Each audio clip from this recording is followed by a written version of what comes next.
Graças a Deus por tudo que já aconteceu e por aquilo que acabamos de ouvir.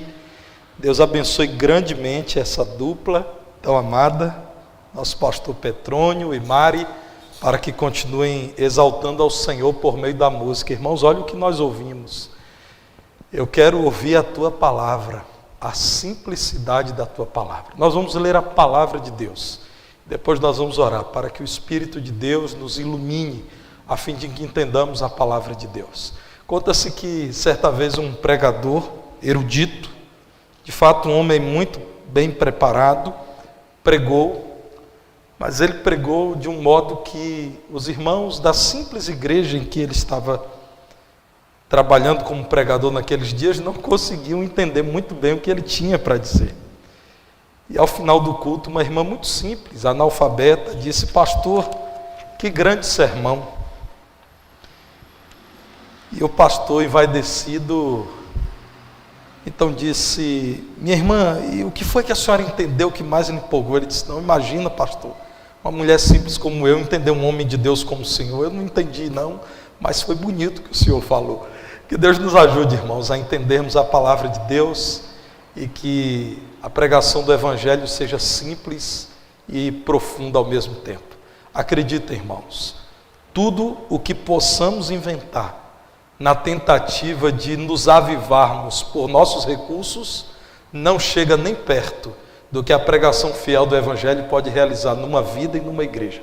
Nós precisamos da palavra. Vamos ficar em pé e vamos ler? 1 aos Tessalonicenses, capítulo 2, versos 1 a 16.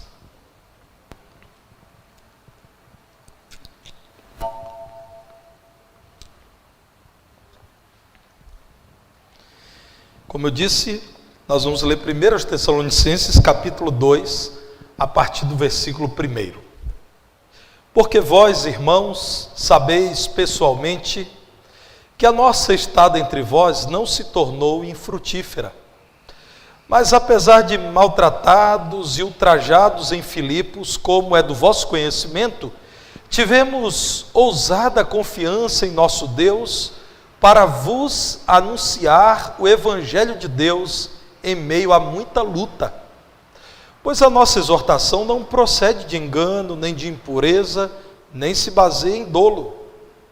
Pelo contrário, visto que fomos aprovados por Deus a ponto de nos confiar Ele o Evangelho, assim falamos, não para que agrademos a homens, e sim a Deus, que prova o nosso coração.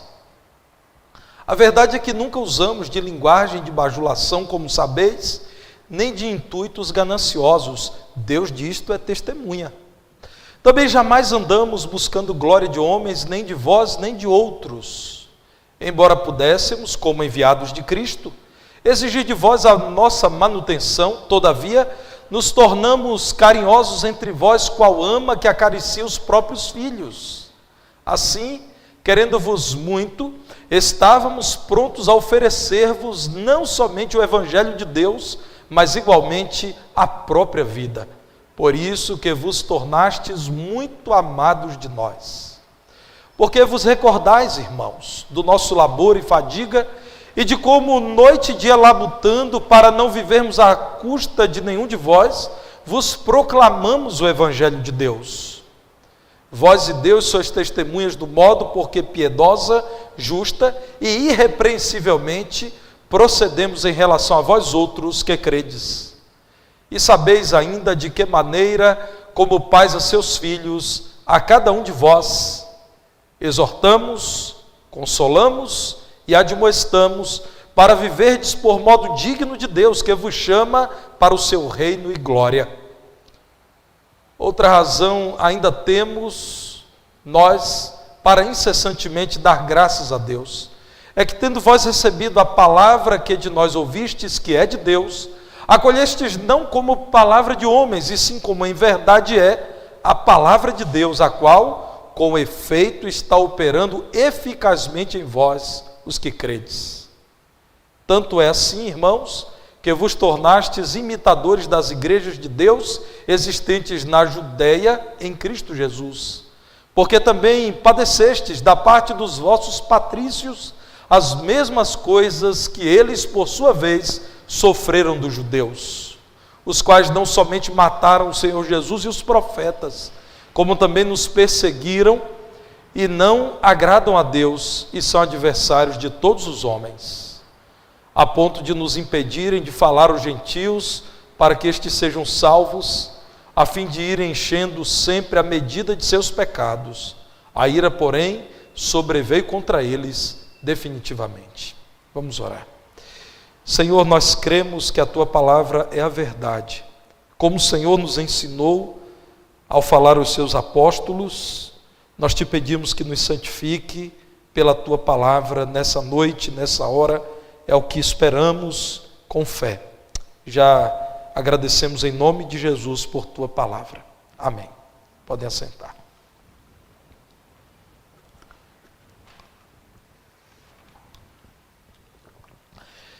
Nessa carta, irmãos, Paulo inicia aquilo que precisava falar aos crentes de Tessalônica, relembrando o seu trabalho, e enquanto ele trabalhava, o que ele pregava na Macedônia.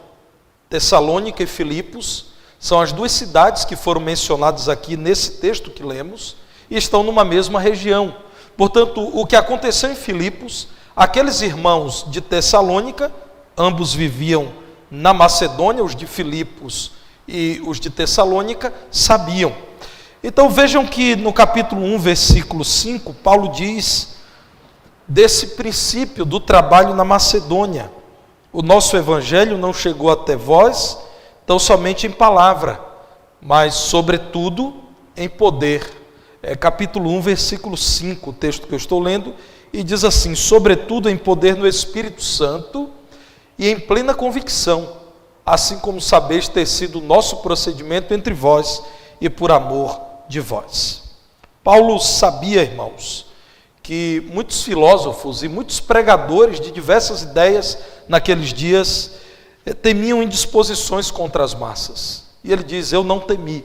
Vocês sabem do que aconteceu aqui pertinho, em Filipos. Eu fui preso, inclusive, mas eu não negociei o conteúdo da pregação do Evangelho. E vocês sabem, não foi somente palavra, foi poder no Espírito.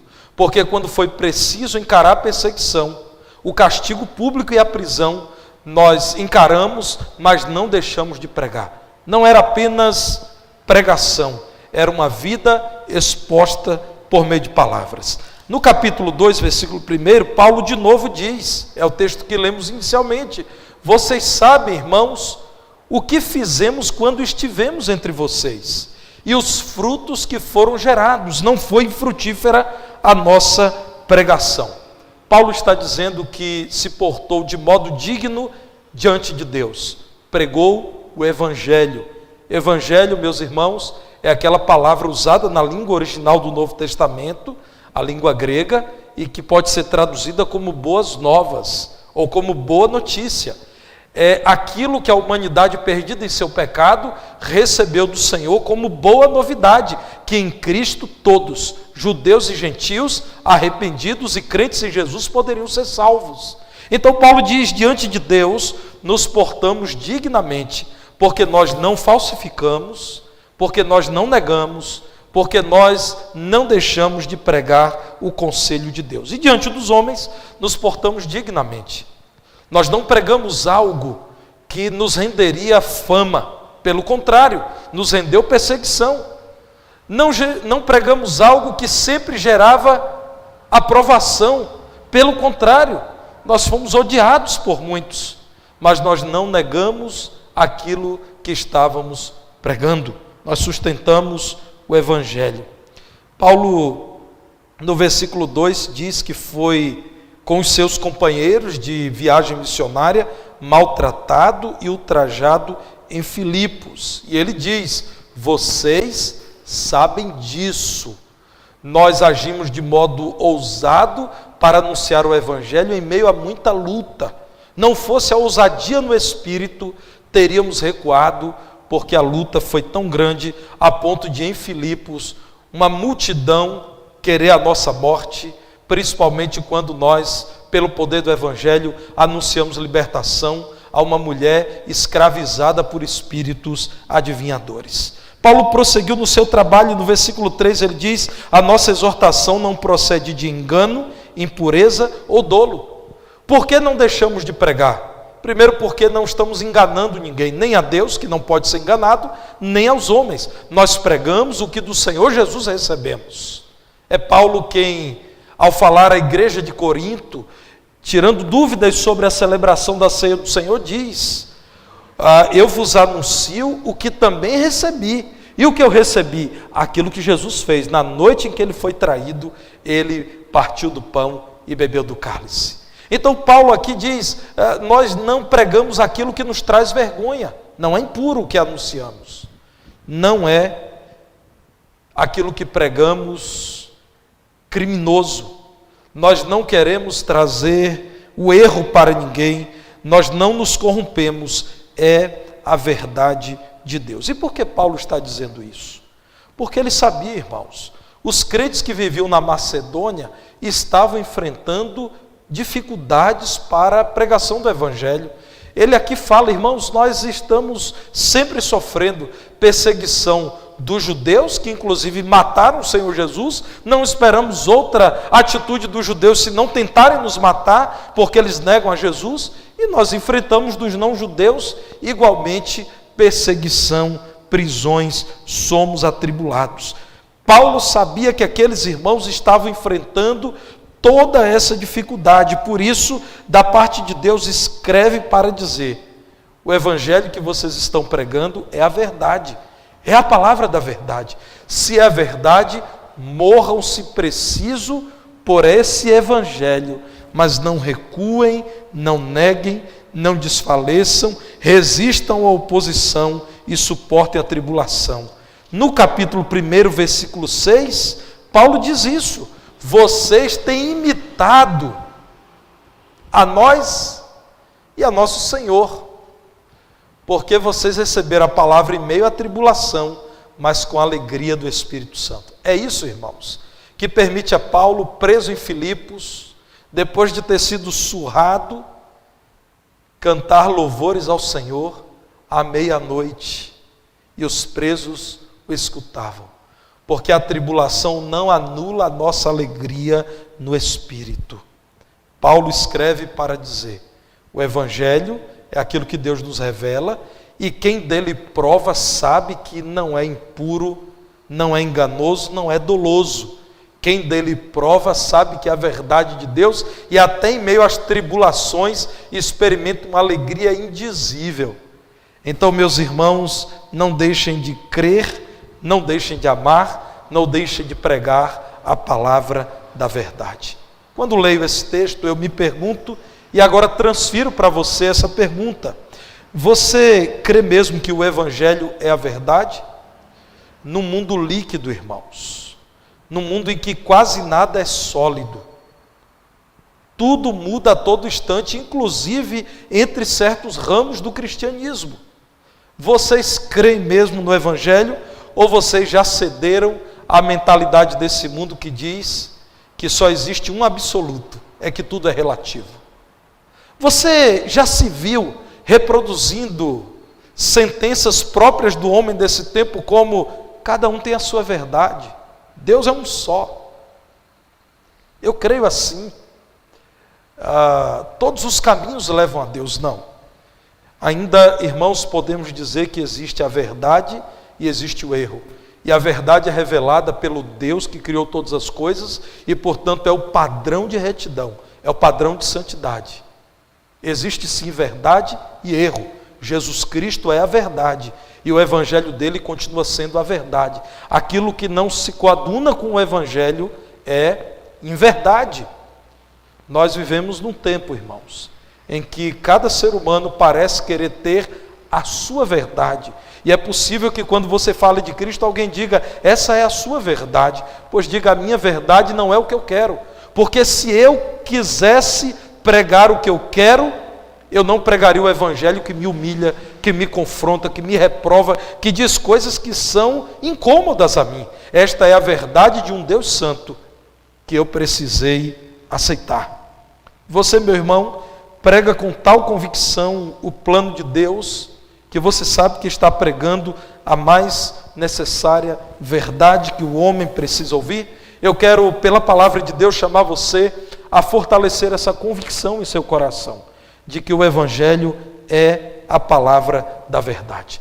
Vamos acompanhar aquilo que Paulo, da parte de Deus, diz aos crentes de Tessalônica, e como é palavra de Deus, serve para nós os crentes destes dias. Em primeiro lugar, meus irmãos, eu entendo que Paulo, da parte de Deus, aqui diz que o Evangelho não é uma mensagem humana. Veja o versículo 2, quando no capítulo 1, Paulo diz assim: damos sempre graças a Deus por todos vós, mencionando-vos em nossas orações e sem cessar, recordando-nos diante do nosso Deus e Pai, da operosidade da vossa fé, da abnegação do vosso amor e da firmeza da vossa esperança em nosso Senhor Jesus Cristo, reconhecendo, irmãos amados de Deus, a vossa eleição, porque o nosso Evangelho não chegou até vós tão somente em palavra, mas sobretudo em poder, no Espírito Santo, em plena convicção,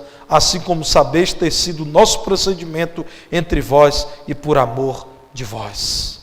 Não há como encontrar nas palavras de Paulo a declaração de que aquela mensagem foi o fruto de uma reflexão dele com os cristãos em Tessalônica, e houve uma votação e eles chegaram a essas ideias. Paulo aqui diz o tempo todo de uma mensagem vinda de Deus. É diante de Deus que agradecemos por vocês, porque vocês receberam com alegria a palavra de Deus. Tudo vem de Deus. Veja, meus irmãos, o que nos diz o capítulo 2, versículo 4. Pelo contrário, visto que fomos aprovados por Deus, a ponto de nos confiar a Ele o Evangelho, vejam que para Paulo é sinônimo de aprovação de Deus. Não é ter muitos bens, irmãos, como a falsa religiosidade dos nossos dias tenta dizer, que uma pessoa que tem muitos bens é muito mais abençoada que as outras e só pode ser aprovado por Deus. Isso é mentira, irmãos.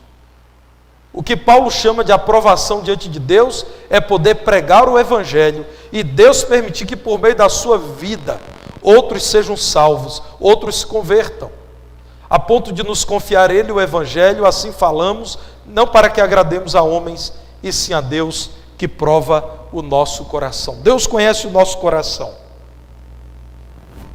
E diz Paulo, Ele sabe que o que estamos pregando é aquilo que não agrada a homens tantas vezes, mas é aquilo que Ele nos confiou, a pregação do Evangelho. O Evangelho vem de Deus. Ao falar aos crentes da Galácia, na carta aos Gálatas, capítulo 1, versículos 6 a 9, Paulo também diz: admira-me que estejais passando tão depressa daquele que vos chamou na graça de Cristo para outro evangelho, o qual não é outro, senão que há alguns que vos perturbam e querem perverter o evangelho de Cristo. Mas ainda que nós, ou mesmo um anjo vindo do céu, vos pregue evangelho que vá além do que vos temos pregado, seja anátema. Assim como já dissemos, e agora repito, se alguém vos prega evangelho que vá além daquele que recebestes, seja anátema. O que Paulo está dizendo é, nós não pregamos uma mensagem humana, nós pregamos uma mensagem que vem de Deus. Se quiserem mudar, seja maldito, ou sejam malditos os que querem mudar o evangelho. Se quiserem argumentar que receberam em particular uma outra mensagem vinda de Deus, que os anjos trouxeram, nós ainda assim diremos, seja anátema um outro evangelho. Voltando a 1 aos Tessalonicenses capítulo 2, versos 11 e 12, Paulo diz, vocês sabem, nós tratamos vocês como um pai amoroso trata o filho. O que fizemos com vocês? Versículo 12, nós exortamos, nós corrigimos e animamos vocês a mudarem de vida. Nós consolamos, nós trouxemos respostas bíblicas às suas lutas e aflições. Nós admoestamos, nós ensinamos, nós trabalhamos para formar o caráter de Cristo em vocês, para vocês viverem por modo digno de Deus, que vos chama para o seu reino e glória. Meus irmãos, é por essa razão bíblica que a primeira igreja batista em Divinópolis não está presente nos eventos do mundo gospel nesta cidade. Ninguém verá esta igreja participando de shows em que personalidades são tratadas como se fossem grande coisa. Isso é do mundo, irmãos. O mundo se encanta com personalidades e constituem fã-clubes e tatuam os seus ídolos na própria pele e os idolatram. E o mundo gospel faz isso principalmente com cantores que alcançam notoriedade. Esta igreja é ensinada que Deus não se agrada de show. Show é exibição. Deus se agrada de culto. Se algum membro dessa igreja foi ou vai a algum show gospel, foi numa atitude de rebeldia à orientação do seu pastor. Porque eu sempre preguei aqui nessa igreja, que Deus não tem parte naquilo que incrédulos criaram. Um show em que não existe conduta cristã, não existe uma atitude de reverência e adoração a Deus, existe muita tietagem, muito namoro, muita diversão, e ao final, tarde da noite, chegam em casa, e aqueles que ainda frequentam igrejas bíblicas sequer têm disposição para levantar e participar de uma escola bíblica. Isso sim que é necessário, que não deveria ser jamais perdido no domingo pela manhã. Meus irmãos, é por essa razão que vocês não verão essa igreja participando daquilo que foi criado no estado de São Paulo por gente que vive envergonhando o evangelho, que prega uma mentira chamada teologia da prosperidade e que chama esse ajuntamento de marcha para Jesus. Pode até ter marcha, Jesus não tem naquilo ali. Os fundadores desse evento que tem trazido vergonha, escárnio, tristeza, a verdadeira igreja de Jesus Cristo no Brasil, já foram apanhados, por exemplo, tentando entrar nos Estados Unidos com muitos dólares dentro de uma Bíblia recortada ao meio. Meus irmãos, como nós tomaremos parte num evento que copia o carnaval que nós condenamos, fundado por gente que vive frequentando as páginas policiais e envergonhando o verdadeiro evangelho? Nós não acreditamos que todos que se dizem evangélicos amam o evangelho. Nós não acreditamos que em todos os prédios em que está escrito igreja evangélica, ali esteja uma igreja e muito menos uma igreja evangélica. E eu sei, meus irmãos, que num tempo como esse parece ser duro o que eu digo, porque muitos irmãos dizem: pastor, nós não devemos nos dividir. Eu não dividi. A palavra de Deus nos diz, meus irmãos, que devemos chamar o homem que anda errado e exortá-lo 1 ou 2 vezes. Se ele não quer mudança, então entrega o caso, deixa nas mãos de Deus. É certo que Satanás também vai arrasá-lo, talvez depois ele volte e diga: olha, depois de ter sofrido na mão do inimigo, agora eu me arrependi. Não é correto que uma igreja bíblica cumpre uma teologia de noticiário. Aliás, meu irmão, a quantidade de horas de TV que você registra cada semana vai dizer a qualidade da sua fé. Quanto mais você liga a TV aberta por assinatura, vocês escolhem, menos crescendo vocês estão. Quanto menos você liga a TV, eu acredito que vocês estão crescendo mais. Eu não estou proibindo que você ligue, não. Pelo contrário, eu creio que você pode discernir em Cristo. Mas não é natural que um crente se dirija por televisão. E aí existe uma teologia da televisão que diz assim: olha, qualquer homem que impostar a sua voz, puser uma gravata e se disser pastor, é meu irmão em Cristo. Não é. Na TV, vocês veem aquilo que é o outro evangelho, aquilo que é anátema. Não é natural que um pregador do evangelho seja preso por desvios fiscais, por enganar, por viver sendo denunciado, por se apropriar de bens. Seria natural dizermos, e isso acontece em muitos lugares, que foi preso porque estava pregando o evangelho. Há uma lei no nosso país ou em qualquer outro país que vai contra o evangelho, e o pregador fiel diz: ainda que me prendam, é o que eu vou pregar. Por isso, devemos dar glória a Deus quando um crente é preso. Nosso irmão Watmani, um cristão chinês que escreveu obras extraordinárias, realizou um grande trabalho na China no início do século XX, foi preso por pregar o evangelho. e ele deveria ser solto depois de ter cumprido boa parte da pena. Então o governo chinês naquela época o confrontou, isso por volta dos anos 60, e disse: você será liberado desde que você se comprometa a não pregar o evangelho mais. Ele disse: isso eu não posso prometer. Se vocês me libertarem hoje mesmo eu começo a pregar o evangelho. Então mantiveram ele na cadeia e ele morreu numa prisão na China, esse irmão em Cristo Jesus, pregador do evangelho. Irmãos, nós vivenciamos um tempo difícil.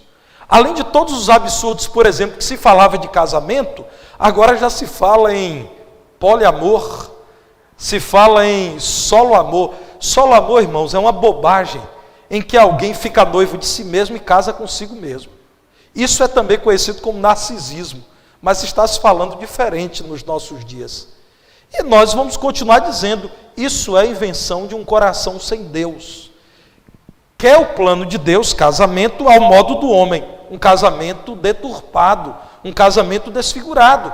Se houver alguma lei no país que tente nos obrigar a negar o que cremos acerca de casamento, certamente seremos até presos, mas não devemos deixar de pregar. Mas, meus irmãos, me dizerem que nós devemos olhar como mártires da fé homens que são presos por conta dos seus descaminhos com dinheiro, na verdade, irmãos, é o que eles merecem. A palavra de Deus nos diz que nós devemos nos apresentar diante de todo homem irreprováveis, inclusive diante dos governantes.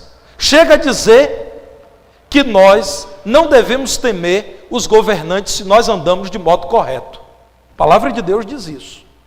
Então, meus irmãos, a palavra é uma mensagem que vem de Deus, não é qualquer mensagem. E a palavra que vem de Deus não contém erro. Por isso que no versículo 3, Paulo diz: a nossa exortação, nosso ensino, não procede de engano, nem de impureza, nem se baseia em dolo. Eu não sei quantos aqui já eram crentes nos anos 80. Quantos eram crentes? Eu era criança e já era crente. Pode levantar a mão sem medo de serem taxados de idosos. Temos vários irmãos aqui, até menos do que eu imaginava. Irmãos, em 40 anos, o que aconteceu? As igrejas evangélicas históricas, que eram maioria, foram ultrapassadas em número pelas neopentecostais. O respeito que as igrejas evangélicas tinham nos anos 80, porque a ideia que se tinha de crente era um crente batista, assembleiano, presbiteriano, as igrejas históricas. Esse respeito acabou, porque foi parar na TV um modelo de igreja que trata de modo carnal, de modo errado o dinheiro, e consegue constituir impérios e consegue pagar horas de TV. As igrejas que eram muito respeitadas nos anos 80, e nós ouvíamos assim: eu não sou crente, mas eu respeito os crentes. Eu ainda peguei, irmãos, nos anos 90, um professor, no ano de 95, que disse: um dia quando eu for velho eu vou ser crente. Eu ainda peguei essa época. O neopentecostalismo cresce e o respeito pela igreja acaba, porque o modelo que se tem de igreja evangélica é a igreja que está na TV, abusando das pessoas, irmãos, falando em dinheiro e em diabo mais do que em Deus. O respeito que se tinha por pastores em todos os lugares, inclusive em Divinópolis, foi acabando, ao passo que o modelo de pastor se tornou esse modelo de pastor que está na TV, esse modelo de um preguiçoso que não estuda a Bíblia, de um carnal que não tem vida piedosa, de um homem que está mais preocupado com a constituição de um império religioso do que com a pregação do Evangelho. E o que pastor é hoje? É chamado no mínimo de ladrão, irmãos. Ainda que a maioria dos pastores sejam homens simples, de patrimônio modesto, muito modesto. Infelizmente, à medida que o neopentecostalismo cresceu, acabou o respeito por pastor. Os irmãos já ouviram coisas desagradáveis. Talvez até riram de vocês quando vocês disseram que aqui na igreja de vocês o pastor recebe um sustento que vocês decidirem em assembleia por meio do voto. Talvez até estejam dizendo: você está me enganando. Essa coisa de dizer que existe tesouraria eleita pela igreja, com comissão de exame de contas, contabilidade externa e assembleia prestando contas de tudo, e isso você está contando para me enganar. Talvez nem acreditem nisso, irmãos, que um pastor batista não pega em dinheiro e até recusa. Volta e meia algum irmão mais simples procura um pastor e diz: pastor, eu não pude ir ao culto, eu posso entregar uma oferta? Os irmãos já sabem a resposta do pastor: meu irmão, por favor, vai lá na igreja, entrega na secretaria, entrega ao tesoureiro, eu não posso pegar. Irmãos, uma mensagem que veio do homem, e o resultado é descrédito para as igrejas, inclusive igrejas sérias como a nossa, e descrédito para pastores, inclusive pastores sérios como os nossos. Quando eu estava por ser ordenado ao ministério, um tio meu, muito zombador, brincalhão, e conhecia muito bem a mim, os meus pais e meus irmãos sabiam que nós não brincávamos com as coisas de Deus. Ele riu para mim e disse: quando você estiver rico, lembre de mim. Eu continuo lembrando dele, rico até hoje eu não fiquei não. Mas meus irmãos, isso é muito sério. Paulo diz: o evangelho não é uma mensagem humana, por isso não é enganosa. Versículo 4, 1 Tessalonicenses 2:4, fomos aprovados por Deus. Assim falamos não para que agrademos a homens. Agora olhe o versículo 5, nunca usamos de linguagem de bajulação. Volta e meia, os irmãos ouvem de diversos pregadores da nossa igreja discurso duro, irmãos. Quando a palavra de Deus endurece, nós endurecemos também, porque nós não queremos bajular pessoas, não temos intuitos gananciosos. Me alegrei domingo aqui porque não sei quantos irmãos notaram, o pastor Renê estava aqui falando sobre missões, e aí no momento em que ele falou das urgências da obra missionária em todo o mundo, ele disse assim: olha, os irmãos têm a oportunidade primeiro de orar, gostei dessa ordem, e depois de ofertar. Mas se você não estiver disposto a orar, não traga a sua oferta. Como eu vibrei com isso? Porque quem disse, meu irmão, que Deus está desesperado pelo seu dinheiro? Deus pode usar outra pessoa se você decidir não ofertar. O que Ele quer mesmo é que você seja abençoado ao se aproximar dEle e participar da obra missionária. Nós não estamos envolvidos em intuitos gananciosos.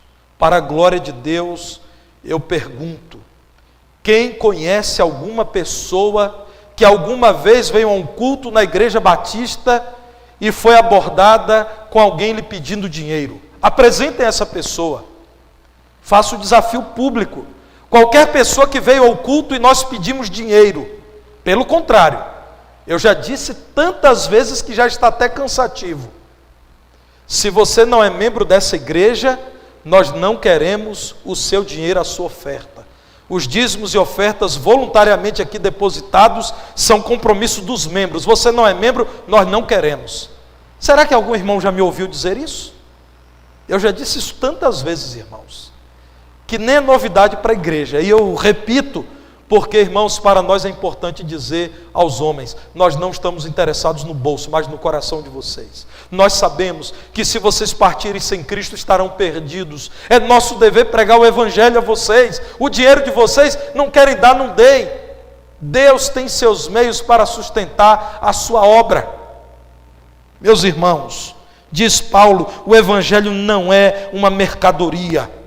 Que maravilha ouvir nessa noite uma música como a que ouvimos. Queremos ouvir a simplicidade da tua palavra. Quem disse que o evangelho precisa de aprovação popular? Versículo 6, jamais andamos buscando glória de homens, nem de vós, nem de outros. E Paulo endurece um pouco mais: olha, irmãos, nem de vocês que são irmãos em Cristo queridos, nós buscamos a glória de vocês, e nem de ninguém. Nós não queremos a aprovação popular.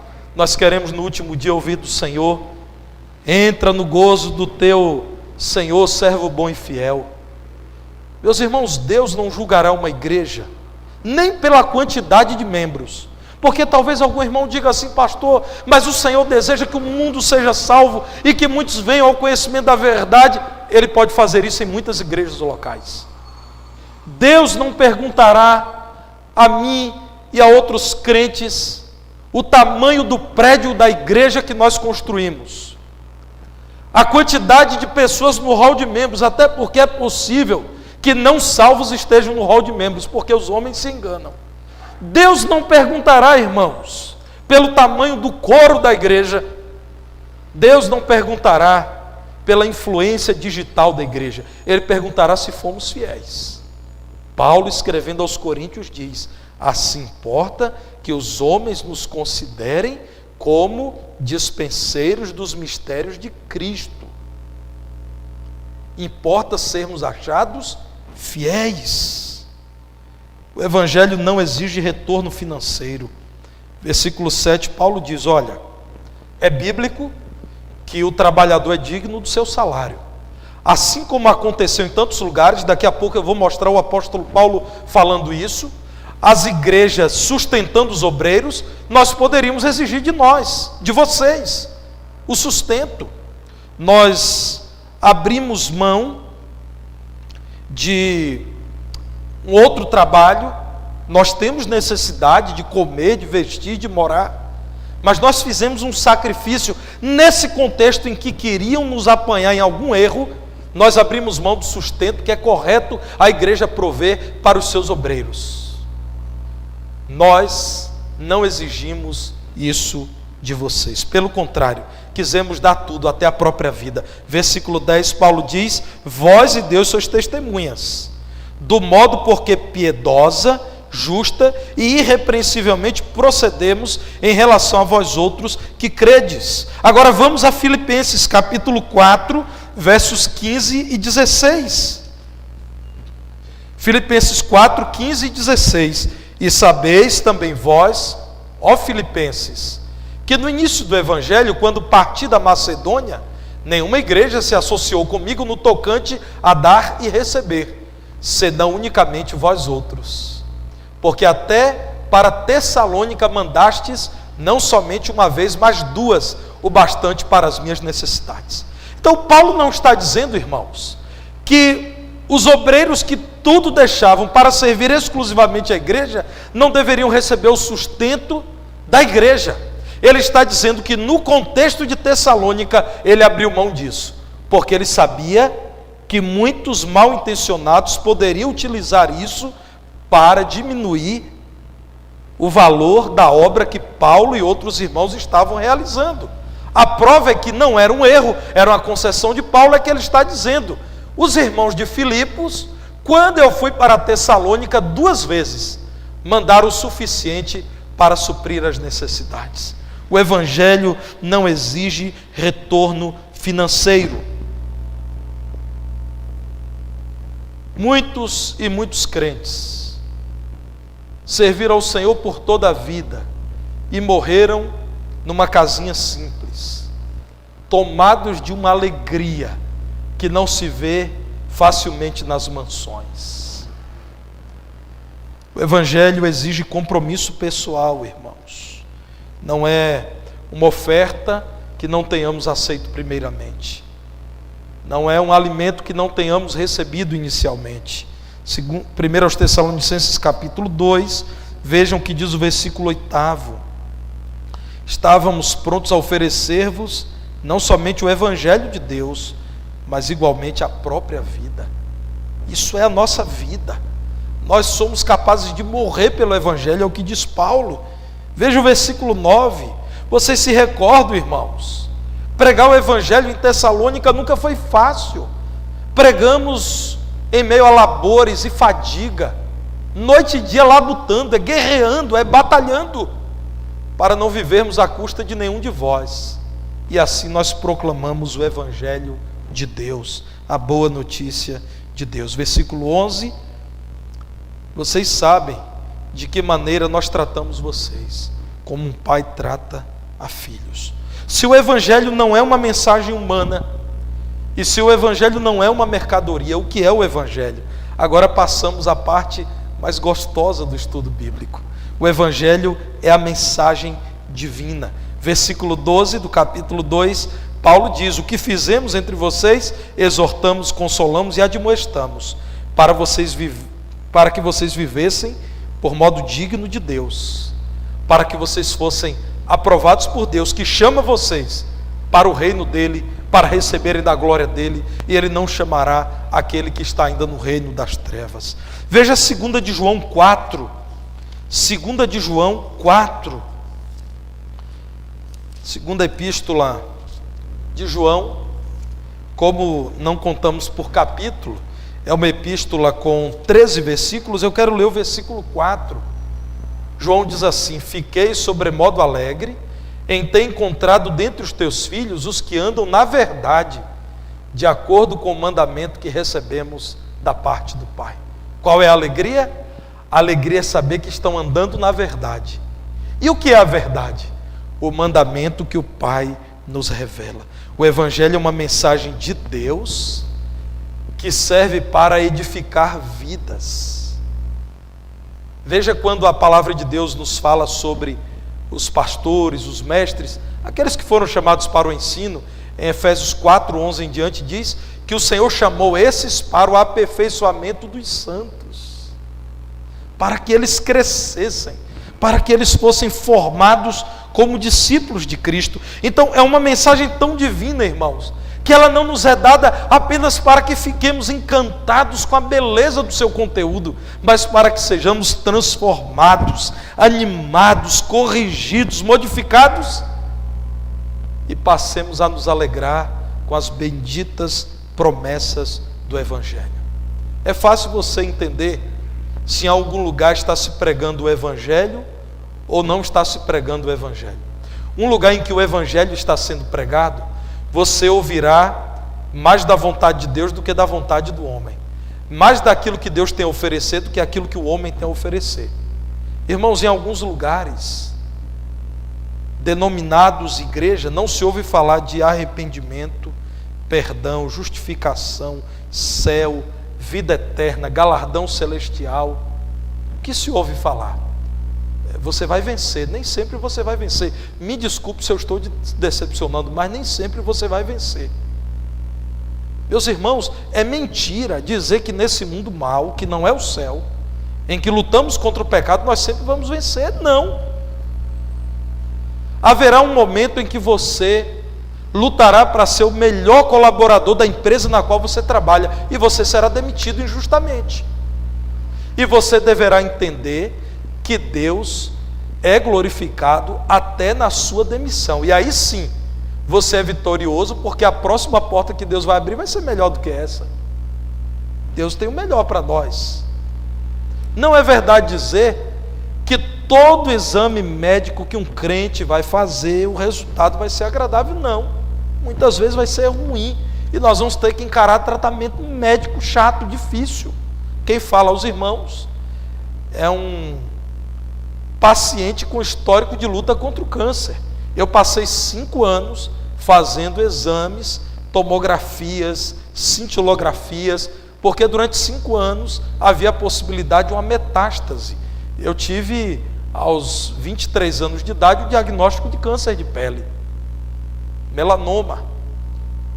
Não é verdade dizer, meu irmão, que vai dar tudo certo para você. Meu irmão, é difícil dizer isso, mas é verdade.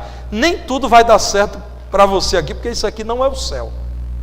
E até mesmo Deus te lembra que você precisa continuar desejando o céu e a volta de Jesus quando as coisas nesse mundo dão errado. Irmãos, quem disse que Deus está comprometido com esse mundo a ponto de te fazer ficar encantado com esse mundo? Note bem, esqueça o olhar humano.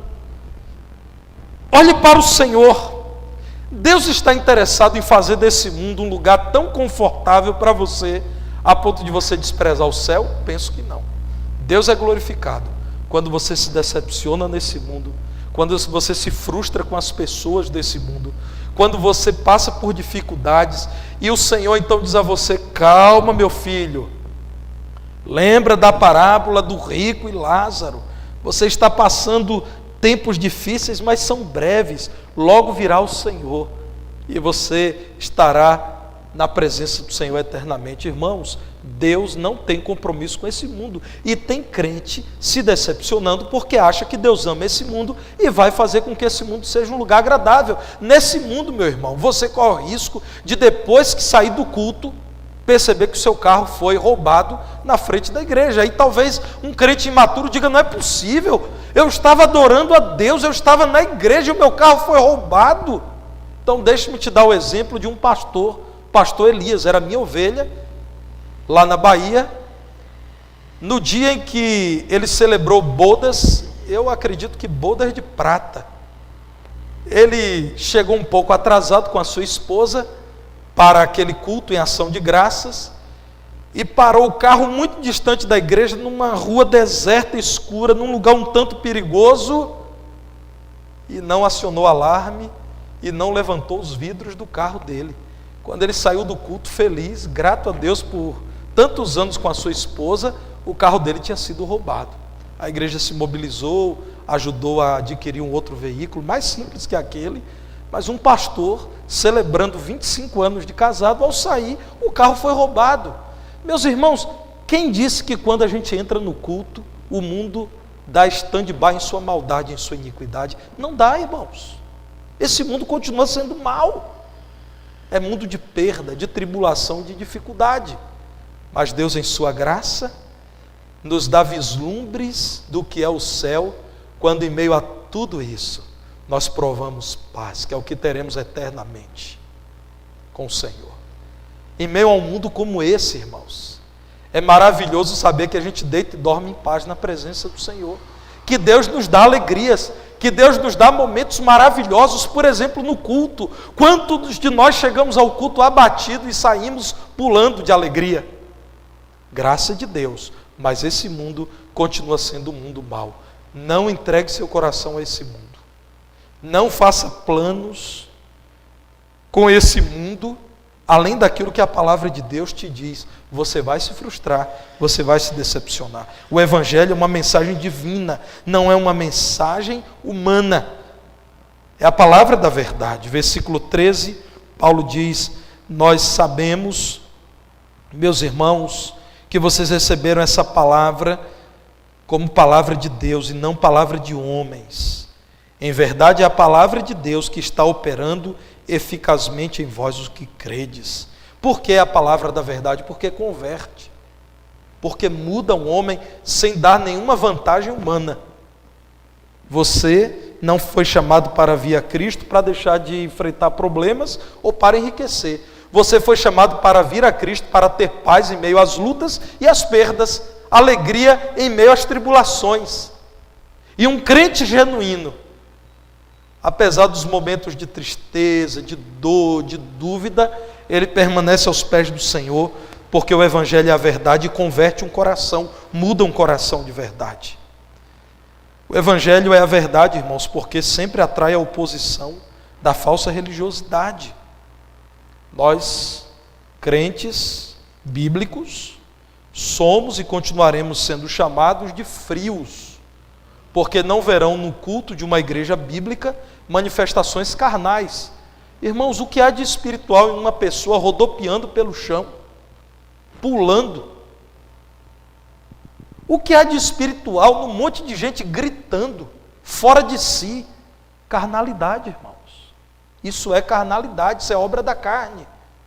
Ah, não, mas eu estava no Espírito, eu não pude saber. Meu irmão, se você está no Espírito, vá ler a palavra de Deus, que é produto do trabalho do Espírito Santo. E a palavra de Deus diz que o espírito do profeta é sujeito ao profeta.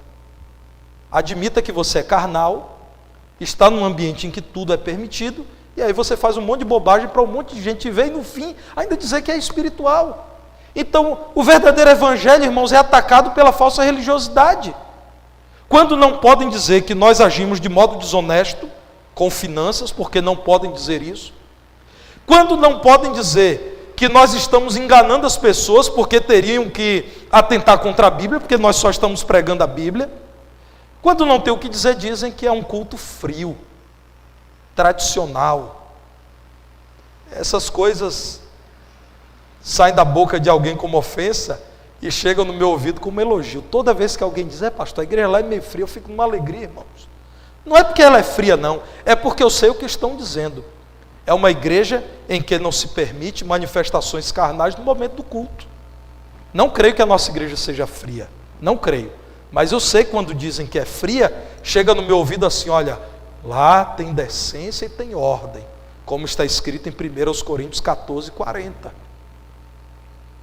A falsa religiosidade, irmãos, odeia a palavra da verdade, porque o Evangelho é uma crítica à falsa religião. No versículo 14, Paulo diz: enquanto vocês serviam ao Senhor, vocês padeceram. Aqueles que vivem aí em Tessalônica atentaram contra vocês. As mesmas coisas que os judeus fizeram contra os nossos irmãos lá na Judéia. Eles mataram Jesus, os profetas, e estão agora perseguindo a todos que imitam ao Senhor e pregam a mensagem dos profetas. A ponto, versículo 16, de nos impedirem de falar aos gentios, para que estes sejam salvos, a fim de irem enchendo sempre a medida de seus pecados. A ira, porém, sobreveio contra eles definitivamente. Meus irmãos, olhem para Atos capítulo 16, a partir do versículo 20. Atos capítulo 16, versículo 20, o que aconteceu nessa mesma região da Macedônia, em Filipos. Já mencionei rapidamente, quero apenas ler aqui para que os irmãos vejam como está na Escritura. Atos capítulo 16, 20 a 24. E levando-nos aos pretores, disseram: estes homens, sendo judeus, perturbam a nossa cidade, propagando costumes que não podemos receber nem praticar, porque somos romanos. Levantou-se a multidão unida contra eles, e os pretores, rasgando-lhes as vestes, mandaram açoitá-los com varas. E depois de lhes darem muitos açoites, os lançaram no cárcere, ordenando ao carcereiro que os guardasse com toda a segurança. Este, recebendo tal ordem, levou-os para o cárcere interior e lhes prendeu os pés no tronco. Primeira nota que faço: quando o evangelho da verdade é pregado, atrai a ira de quem vive na carne, atrai a ira do mundano. Segundo, glória no evangelho é ter o privilégio de sofrer por amor a Cristo. Imagina, irmãos, um texto desse, numa igreja que diz que crente sempre tem vitória. Eu torço por um time chamado Vitória, perde mais do que vence. Imagina, irmãos. Tem crente que é assim, né? Acredita, fala que é vitória, vai vencer sempre. Vai torcer para o Vitória para você ver uma coisa.